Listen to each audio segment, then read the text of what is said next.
Okay, let's go. George Kilpatrick, inspiration for the nation, celebrating people we feel good about. Well, we've got a sister who has been doing it at all levels of the corporate ladder, and she's got some lessons for us about how to navigate the world and win when they say you won't. Daphne Jones is a Fortune 50 retiree. She's got her own consulting business. She's helping folks do many great things. She's been in corporate America. She helps people get ready for boards of directors. But more importantly, she's here to help us win. Do you feel like winning? I feel like winning. I love winning. But what do we do for the haters? People that say we won't win. How do we, as Black folk in particular, now I know this book is for everybody. This book is for everybody. Don't get it twisted. Daphne's talking to everybody. But when she's on our show, she's talking to us. So how do we win, and what are the different ways that we can do that and still stay true to ourselves? Daphne, please tell us about your background, because you've had many years of experience. This book doesn't just come to you. This is your lived experience. So welcome to the program. So good to see you. And tell me about your background. Okay, perfect. What I'll do is, first of all, just tell everybody what I'm doing today, and then how I got here, because it's really a rags to riches or poverty to prosperity. Talk to me. From secretary to C-suite kind of experience. Yes. Right? And so right now I'm retired. And what does that look like? That looks like I have a startup company called The Board Curators that teaches people how to serve and get paid to serve on boards of directors. Oh, wait, say that part again. The getting paid part? Yeah. So my company teaches senior leaders how to prepare to serve on boards of directors and get paid.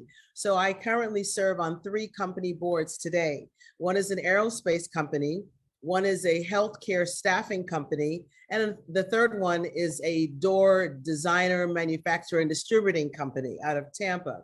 And so that's what I do. And then thirdly, I have written a book called Win When They Say You Won't. And that's sort of been like my part-time hobby or whatever, to be able to share my stuff with the world. So that's kind of what I'm doing now. What I did is I was the senior vice president for some of the world's most recognizable companies. So my last role I had before I retired was I was a senior vice president and chief information officer at GE, or General Electric healthcare business. And I had about a $13 billion bit of the GE healthcare business. When I retired, I was the highest ranking African-American person in IT in all of GE. Prior to that, I was senior vice president at a pharmaceutical company named Hospira. It is now owned by Pfizer. Prior to that, I was with Johnson & Johnson, where I first became a vice president, cut my teeth there. And then I grew up in technology with IBM. So I graduated from college and went right to work for IBM in Peoria, Illinois. But how did I get there? Yeah. I am the youngest of 4 children born to Jamaican immigrants. My mom and dad came from Jamaica to the United States to live the dream. Mm-hmm. And my mom cleaned bedpans. My father worked on the factory floor. Not unlike a lot of African-American children in the world today. Mm-hmm. We're the first generation educated, kids. And she focused on education so much that I skipped first grade. She would send me out to the alley and she'd say, Daphne, I want you to bring back 2 + 4 rocks. If I didn't bring back 2 + 4 rocks, which was 6 rocks, she would then send me back out to get the switch off the weeping willow tree. And then then she kind of beat my little legs. So I learned education real fast. So I skipped first grade. But George, then I went to high school, and I've suffered, racial assault. We were bused to schools and all that stuff. And I've gotten in my share of fights, but I was ready to go to college. I went to my high school counselor. Well, where did you go to school, by the way? Where did you grow up? So I grew up in a town called Phoenix, Illinois. It's one of the poorest cities in Illinois. Mm-hmm. We had no post office, no grocery store, no bank, nothing. It's just a bunch of bodegas and some liquor stores. So I went to school in Thornridge, Dalton, Illinois. And we got bused there, right? So it was a white community and they were doing the integration at that point. And so I went to my counselor and I said to him, okay, I'd like to get ready to go to college. And he said, college? Black girls like you don't go to college. Maybe they go to secretarial school, and you could become a secretary. So this man who had authority over my life and over how I should think, I listened to him and I realized that I let him define my narrative. I let him commit career assault, not only physical assault, but he assaulted my professional potential and career. And so I became a secretary for Women's Day magazine in downtown Chicago. George, you could not tell me I didn't have it going on. Come on now. Taking the train, going to Chicago and taking dictation from these white men who, were running the magazine. It was a woman's magazine being run by white men. It was just the most amazing thing. But I was terrible at it. I took dictation. I knew how to do shorthand and typing, but I just didn't do a good job. My heart wasn't in it. I knew that I could do more. And when I made some mistakes, it was just too much. I said, you know what? I shouldn't be a secretary. I should have a secretary. And the way I'm going to do that is by getting the education that these men had. And so I quickly quit and started back on my path to getting into college. And so now at this point, my high school class had already gone on to college. I was not there. So I had to catch up and get into the January semester. And hold on a second, but before you continue. So when you decided that you're going to work and be a secretary, and remember your mom was instilling education and you had advanced all the way through, was she in support of this or was she just happy that you had a job? She was happy that I had a job because I had a job that was more than her job. I had a job that came as a result of getting a high school diploma that she didn't have. But then she supported me going to college because it was all about the advancement. Mom being from Jamaica was under the British rule. So she was all about excellence and innovation and doing things that reminded her of being under the British rule, which is all about excellence in education. And so I went on and I got my undergraduate degree in 3 years instead of 4. Okay. And I got my MBA in 1 year instead of 2. And I think it was because I was always feeling like I had to prove myself. Because this white man told me that I was not good enough, that I was not going to make it. And so when I think about the name of my book, Win When They Say You Won't, I had to tell myself that I had the ability to win because I was told that I would not win. And so I went through there and decided that I wanted to work for IBM. I only had 2 job offers after I finished through college. And one was to be a national bank examiner. And the other one was IBM, and I chose IBM, and I've been in technology since 1979, right before the first PC was generally available. So, and I've been doing technology ever since then. So little did I know that STEM was going to be a thing, and being a woman in STEM, science, technology, engineering, and math, that was a big thing. And being a Black woman in STEM was even bigger because there was nobody there to leave breadcrumbs for me to follow. I was the only one in a room full of either mostly white men, 90% men, maybe 10% women, and no Blacks except maybe one other person would be Black. So that's sort of how my story got to there, and I kind of advanced up the ladder. Well, wait, you're leaving out some parts. I'm leaving out a lot of stuff. You are, yes, you are. So let me just go back. Daphne Jones, we're talking to Daphne Jones, author, Win When They Say You Won't, break through barriers and keep leveling up your success. So, you're sailing along, but how do you, as you're sailing along in this corporate ladder, you're a Black woman in STEM, the male-dominated industry, mostly white male-dominated industry, where did your support come from? Where did your strength come from? How did you network that so that you could begin to level up your success? Like, what was happening for you that you were able to do that, even though you were one of the onlys? Yeah. So there was a Black man in the IBM office. His name was Roscoe Adams, and he was extremely high yellow. So he really almost didn't look Black. He took me under his wing. He was what they call the branch manager, and all of us worked for him. And he took me under his wing and showed me about how do you follow people that are doing well, like having role models that you look up to. He talked about having mentors and having sponsors and looking at having a stakeholder strategy, because we are not here by ourselves and we're not here only for ourselves.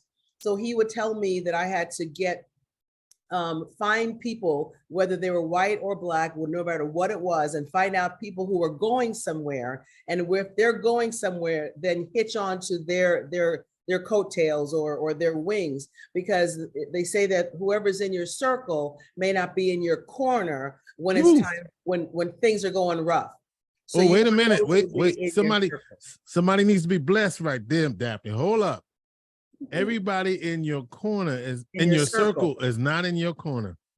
Right. I just felt like that needed to be repeated, because that there's a pearl of wisdom there. Say more about that. So there are, whoever has your mind has you. My counselor had my mind. He told me that I wouldn't win, and therefore I believed it. And there's something called thoughts, actions, and results. If you think a certain way, you're going to behave a certain way. And then after you behave a certain way, you're going to have the results that behavior generated. So whoever has your mind has you. So if you are hanging with people who are not going places, or they're going places that are not going to be beneficial to your future, then that might be who's in your circle. But when you get in trouble, when you are hurt, when you want some support, when you're in pain, you need help, those people might just be fair weather friends for you. And those fair weather friends may not be really going anywhere. And you need somebody that's going to be in your corner. It's like when you're a boxer, because I do some amateur boxing, right? And so I haven't been cut. My husband told me I better not come home cut. But when you go into your corner, there's your cut man there, right? And his job is to stop the bleeding. He's in your corner. And there are people that you could be hanging with, lollygagging around with. They're good people, but they're not going to be there when you need them, when you're in trouble. And so I had to find people that were going to be in my circle and in my corner. And it doesn't come easily. There's ways you go about doing that, but that's really what kept me going. And understanding that I had to look at my dream as being more important than anything that was trying to set me back. So it's like a football player trying to go to the end zone. There are all these things coming at you that are going to try to prevent you from winning, but you got to keep that eye on the prize, have your team around you who's going to protect you and work with you. But it didn't happen overnight. They say the fastest way to get something done is to do it slowly. And so I had to do that slowly and build up my role models, build up my people around me that were some cases white and a few cases were black. And that's how I did it, time after time. Yeah. So I think, just to pause, we talk about Daphne Jones, retired from a Fortune 50 company, right? Maybe Fortune 50, right?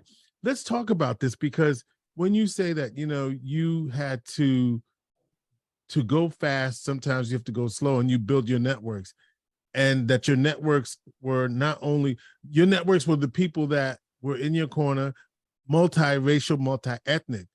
How do we do that? How do we navigate that? Because sometimes that's a barrier for folks, especially folks of color, and sometimes it isn't. So just to reiterate why it's important for us to look beyond our comfort when it comes to networking. I think I want you to speak to that. Well, there's the notion of diversity, and diversity doesn't only work where there's going to be Black people coming into a white office.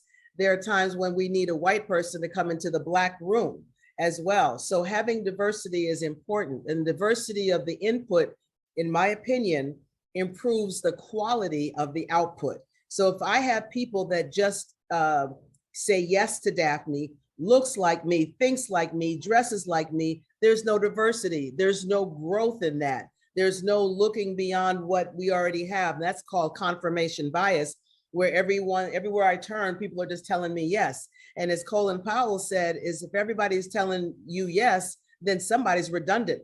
We need somebody who's going to tell us something that we don't know, something that's going to be different.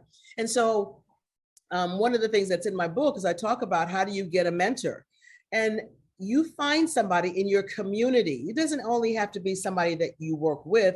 It can be your community. It can be in your church. It can be in an organization that you're a member of. Wherever you find somebody that is moving and going somewhere that aligns with your values, you ask them the question, boy, I really appreciated what you did on that, your talk that you did, or that paper that you wrote.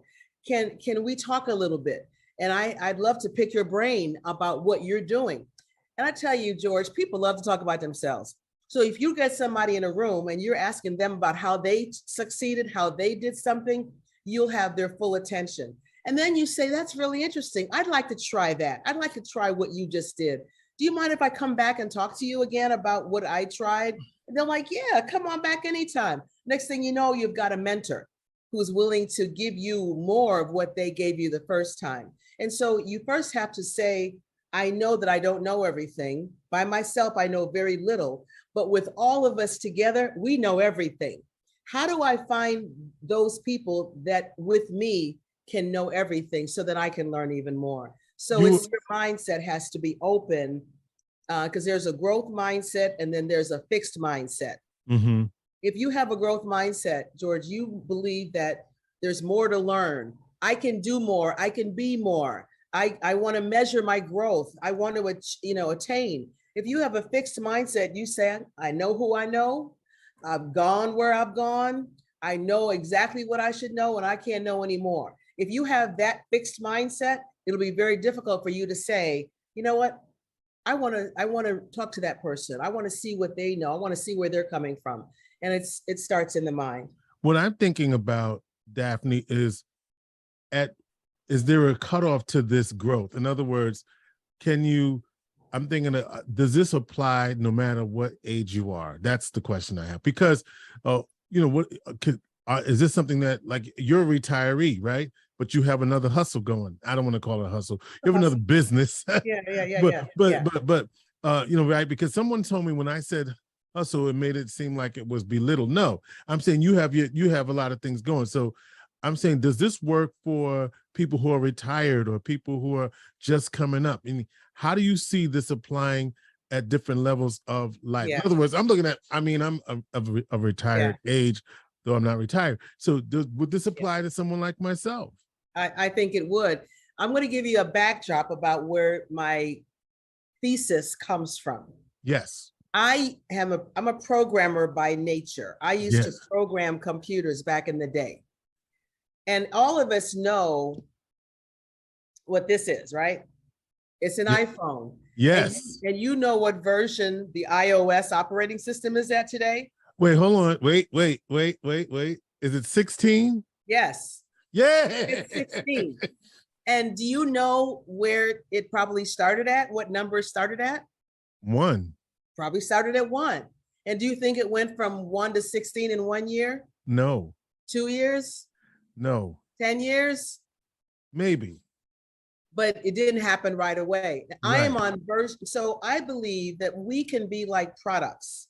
Go ahead. Talk to me. Yes. Where we are like an iOS, we are like a car, a Tesla, whatever, and we can improve and go to version 1 to version 2, version 3 of ourselves. I'm on version 5.5. Talk to me. Of my life. And so unlike my counselor, he defined winning for me in his terms. It was his paradigm. And he did not give me the opportunity to think about what my paradigm might be. And anybody, if you want to learn how to swim, you can use win when they say you won't, because winning for you would be learning how to swim. And then how do you get to be the next version of a swimmer? Maybe learn how to be a lifeguard. And then the next version of a lifeguard might be a scuba diver. So no matter what you do, whether it's wanting to have your son do better in school, have a better marriage, whatever you want to level up in, it can be producing, broadcasting, it can be writing a book, it can be flying a plane. But if you want to learn how to win, you have to first have the growth mindset that says, I can do it. And you define how small or how big that win is. And in my book, I talk about your purpose and your vision.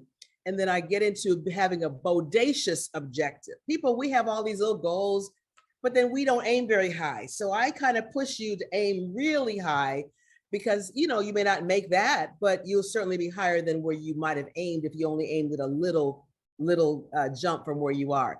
I believe that if you don't leap, you'll never reach. So I have people in my book leaping and reaching for a thing that they didn't quite think they could do before. Yeah, this whole idea of, there was two things that occurred to me: leaping, and if you don't leap, you won't reach.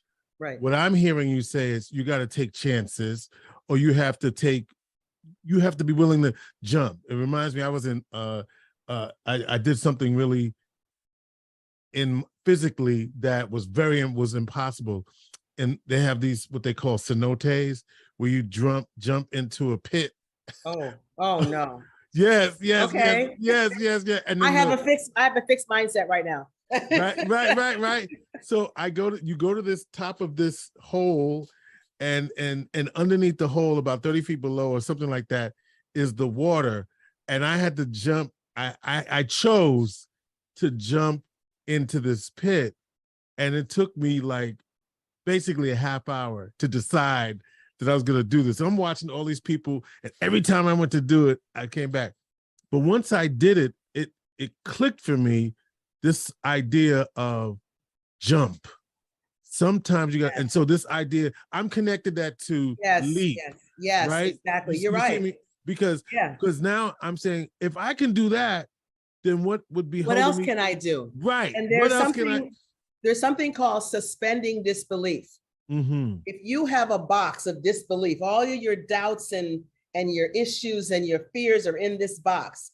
Take this box of disbelief and get on a ladder and put it way high on a shelf where you can't reach it anymore. Talk to me. And that's what I call suspending disbelief, because if you say you can't, it's all in your mind. It starts with your thoughts, your actions, and your results. And so you're right. If you don't leap, if you don't say you can leap, if you don't say you can win, you won't. And that is what's happened as a little girl. Mm-hmm. These little seeds of doubt have been planted in all of our minds. We've been told, girls don't do math. Girls can't play basketball. Girls can't play the drums. Girls can't lead. And those little seeds of doubt, George, they grow up with us, and they become big trees of imposter syndrome. Ooh. And so we've been poisoned in our passions, our purpose, our professions have been poisoned.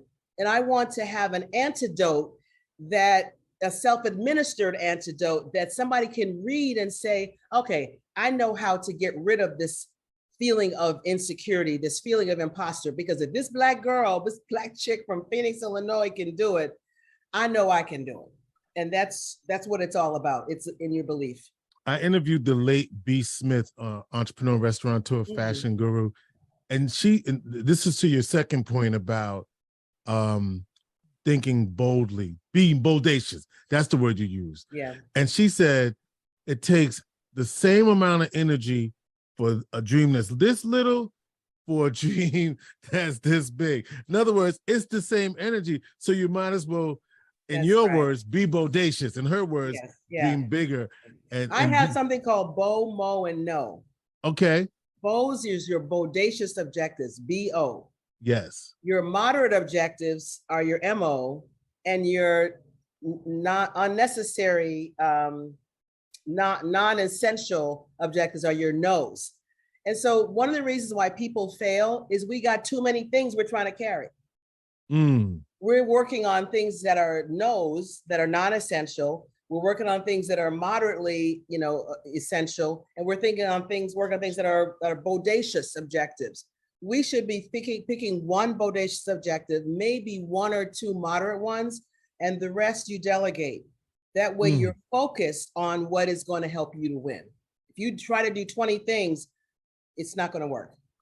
You say that you want us to be the, I'm going to say it in my words, huh?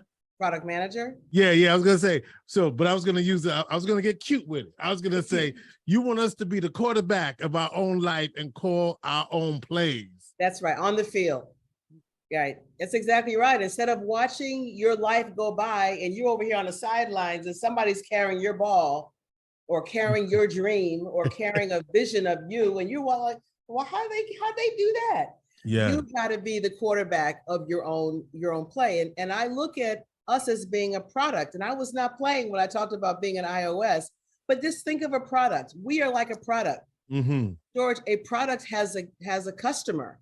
People buy what I have to offer. They buy what you have to offer, right? You have a market out there. You have competition. Every product has competition. The iPhone has a Samsung, right? The product has a price. This right here was not free, and neither is she. Oh, come on. Right?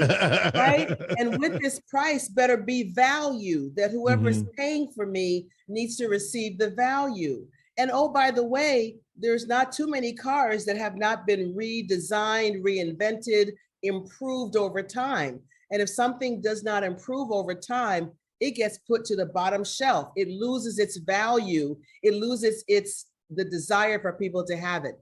We have to be like a product that continuously improves. You know what I'm thinking? I have an idea of an artist. I'm just going to throw it out here. So can you think of any artist, performing artist, that's an iOS? And I have an idea of somebody, and it could be anybody, but I'll just give you my version of who I think that is. You know who I think is an iOS? And see if you agree with me. Don't say it's Kanye. Not today. Not today. Not today. Okay. Madonna, what do you think? Okay, because she changes. Right? She is changed. Yes. Remember the Material Girl? Right? Yes. She's not that now. That's true. That's true. I constantly reinventing for the moment. And I mean, I know there's a lot of stuff with Madonna, but I'm just talking about just from the, how do I stay relevant in every generation or every, how do I stay, right? Right. And that's right. And because the Madonna today is not the Madonna with the, Holiday. That's not the same Madonna. That's a good one. I got to think of one. I mean, I may have to use that idea. Yeah, well, that's your example, but I was just thinking, yes, she's evolved and changed musically to reflect. She took different things, and now here she, you know what I mean? That's right. So you have to be willing to, unlearn, right, and then relearn. Yes. And so we learn, we unlearn, and then we relearn. And that is how you drive this, because, there's all this room in your head, that all this old stuff that's there. How do you let the old stuff die down and become less relevant in your life? Because you're picking up a book and you're reading something new. And that's how you're relearning. And then you then apply that to what's going on. You got to stay relevant. And a lot of the churches are suffering from that. They're suffering from once COVID hit and people didn't go to church, right? They had church in the homes. They kind of discovered there's an online platform now for churches, but now the millennials aren't going to church. The kids aren't going to church. They're not going. The adults aren't. And some of the same old pastors are doing things the same old way, and they're getting the same old results. So then a lot of churches are dying because there's more people that's over 60 in the church than people that are under 30, right? In the church. And so the church needs to be an iOS and think about what version of itself does it need to be based on its customer, based on its marketplace. And so my book gets into talking about looking at your market and saying, what does my market need from me? And then let me design that. And then let me test it. Let me just throw it out there. Let me try this new outfit on. Let me try, a different way of preaching. Let me try a different praise and worship approach, whatever it is. And let's see what kind of hits I get. Oh, they didn't like that. Let me try something else. But you don't stop. You don't quit. You just find a way to win. You find a different way to win, but you don't stop dreaming and leaping to that win. It may not work the first time. You try another approach, the other direction, and then you find the way to win. Couple things, man. Daphne Jones is just, isn't she? She's telling us how to win. She's telling us how to level up, and I really appreciate that. And I want to hit 3 more points or more, depending upon what we get to do together. Yeah. I told you a certain amount of time, but it's we going with it. So I'm gonna just keep going with it. So here's the thing. I had another question for you, specifically around what Black folk need to do as a community. What is it that you want to say to us specifically? And then we can talk about what you want to say to women specifically. And then I want to get into your model that you created for your own success. Yeah. One of the things that we do as Black people is we're told that if we do our job right, we'll get noticed and promoted. Yeah. Get rid of that. Ooh. There's a book by Harvey Coleman called Organization Games Revealed, Empowering Yourself. And he talks about the power of PIE, P-I-E. Imagine a circle, and one slice of that pie is a P, another slice is an I, the other slice is an E. The P is what my mama told me to always do. Daphne, just do your job and they're gonna notice you, they'll promote you, everything will be great. Because we were in a subservient society and we were just looking for the stuff to come down from our bosses and massa to tell us that we were okay. Performance is important. Don't get me twisted. You have to do your job. You have to understand what success looks like. Your boss will say, deliver this project, deliver it. And so when you deliver it early. You deliver it, instead of it costing $1 million, let it cost $700,000. Deliver it early, deliver it cheaper, and deliver it with a bigger impact than was expected. Whatever performance is, do more than is expected. Now, we're used to having to work twice as hard to get half as far. So we understand that concept. So performance is necessary, but it's not sufficient. The I in PIE is your image. Now, your image is not only how you look and how you dress, but that does matter. And I've had to tell Black men that work in corporate America, look at the CEO. If your CEO don't have a beard and a mustache, you don't need to have one either, because you won't look like a potential CEO to them. So you have to dress the way successful people dress.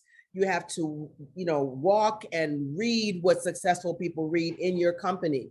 But more than that, it's your attitude. When somebody knows that George is coming to a meeting, are they like, oh my God, he's just gonna complain the whole time, or he's gonna be late, or whatever. Or they're gonna say, oh, we're gonna get some work done now because George is all about business. And I can't wait for George to come. Your image precedes you. What are they saying about you when you're not in the room and when you're not on Zoom?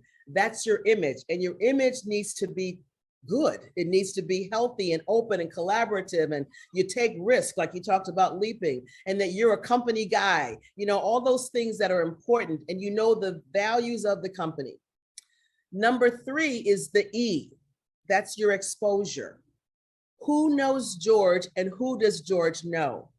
Because if you don't have somebody speaking on your behalf when you're not in the room, when you're not on Zoom, you're not going to go to Italy for that expat assignment. You're not going to be given the chance to, let's see what Daphne's got. Because I've worked with her before, and she's always asking questions. She's going to be just perfect for this opportunity.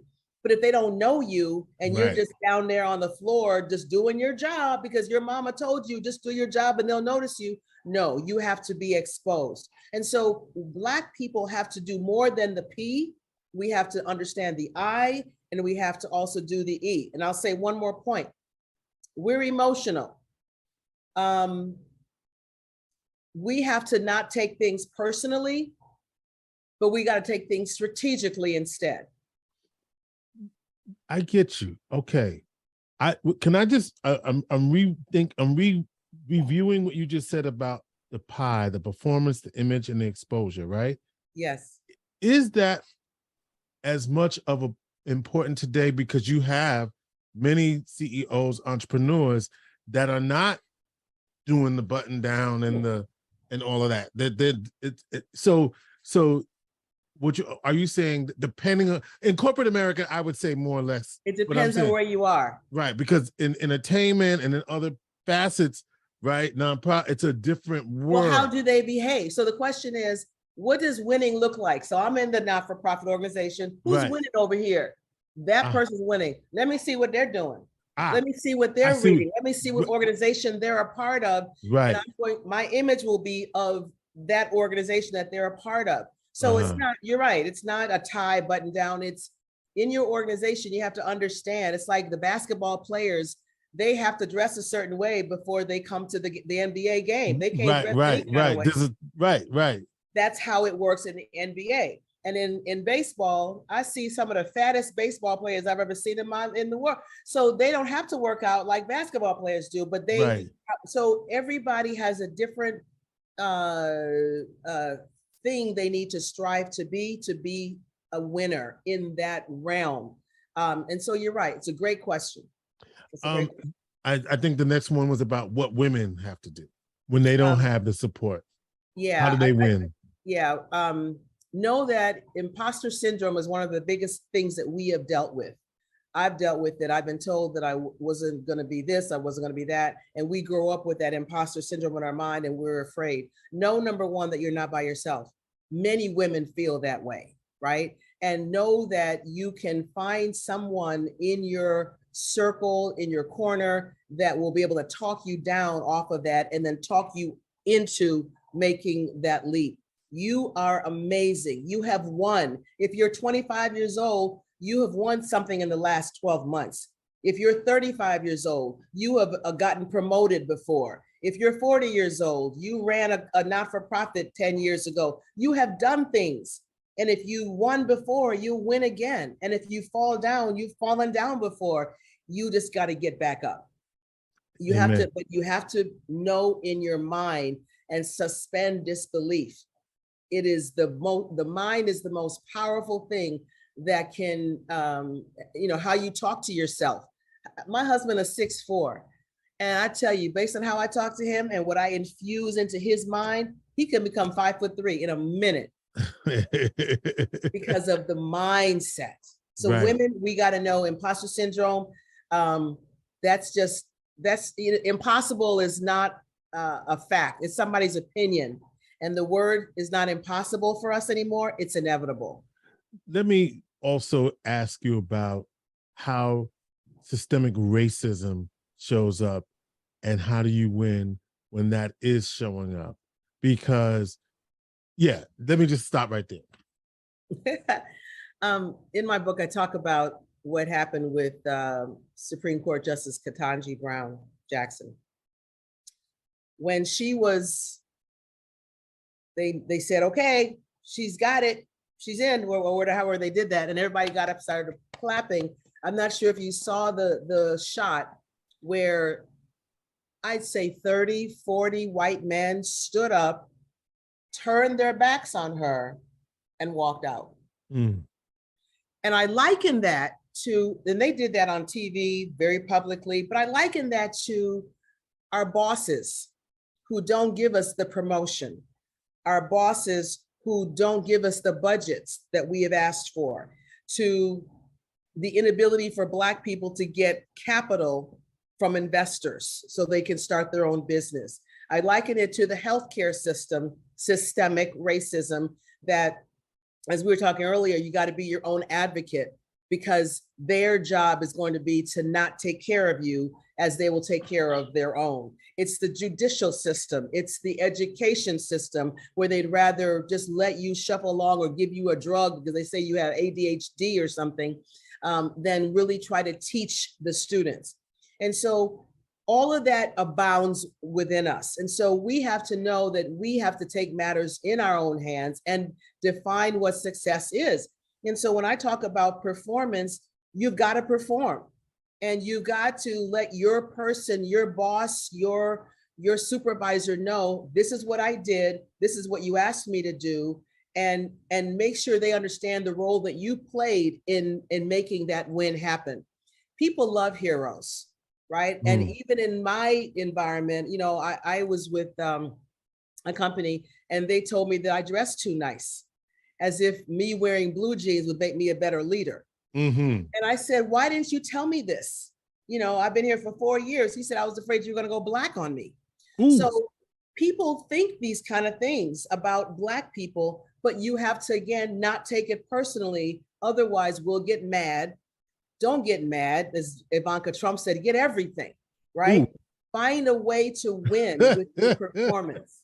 The late Ivanka Trump, right? Right? Right? Get everything. Don't And get she mad. just get Be everything. strategic. Play the Mm-hmm. chess game. And that's why I say Black people, we get angry and we say, I'm going to quit. But if you quit, who's going to be the next person to lift the next Black person up? I didn't have anybody that was a role model for me except Roscoe Adams, and he was a man at IBM back in 1979. So they say that if you can't see it, you can't be it. Well, I didn't see it, but I had to be it. Mm-hmm. And I want us that regardless of the racism, use performance, use your image, and use the exposure that you have, and find that way to win. The book is called Win When They Say You Won't, Break Through Barriers and Keep Leveling Up Your Success. Finally, edit. Did I say? Oh, yes. Thank you. Edit. That's what you called me. I was like, oh, yeah. Yes. Edit. Let's talk about that. What's up? Okay. Edit means change. You know, if you want to edit your life, you edit how you think, edit your expectations, change your behaviors, and you'll change your outcomes. So edit, first of all, it's a word that means change, but it's also an acronym. When I was back in the day doing coding, there was, if you wanted to do a payroll application, or now we've got, driving apps and all dating apps and whatnot. They all have come about in about the same way. Right. First, they were envisioned, then somebody designed it, somebody wrote it, and now they maintain it. And so that's what iOS did. Somebody envisioned iOS. They didn't envision it was going to maybe be a flashlight right away. That might have come in version 4. Right. But it started and somebody envisioned it. So the E is envision what you want to be.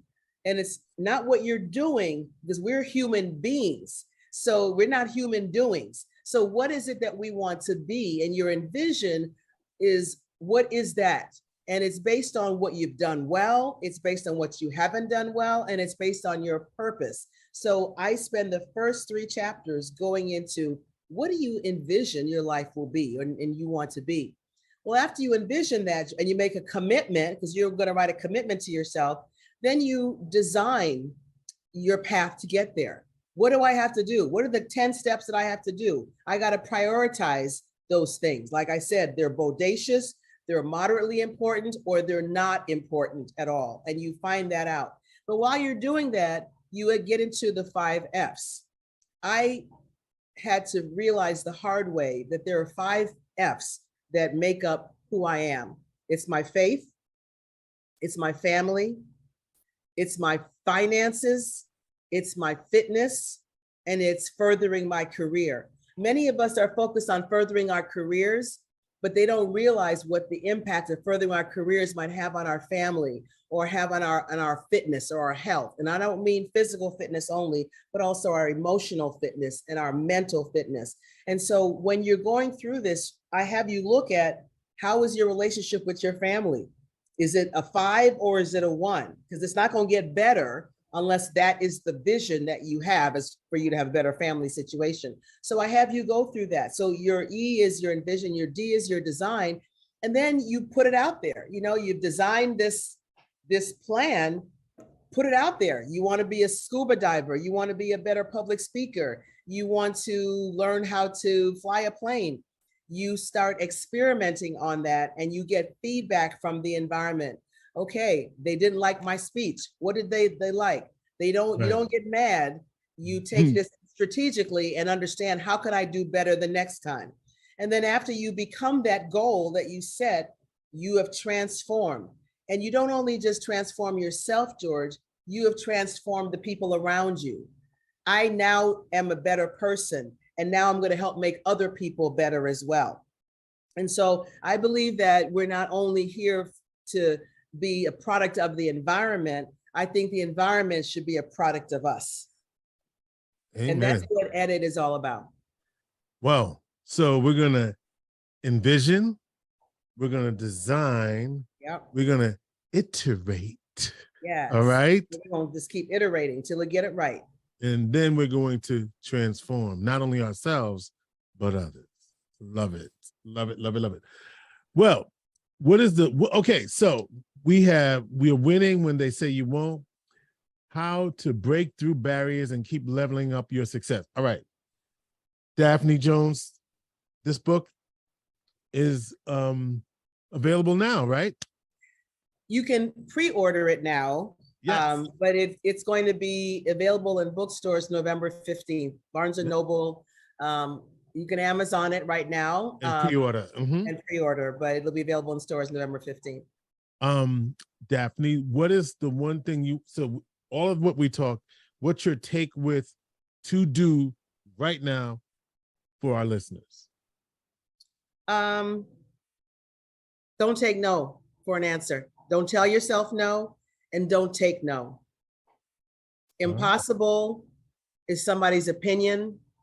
The word of the day is inevitable. Ooh, I like that. We thought it was going to be impossible for a Black vice president, a Black supreme. No, it's just inevitable. It's just a matter of time. And believe that. Amen. Let's go.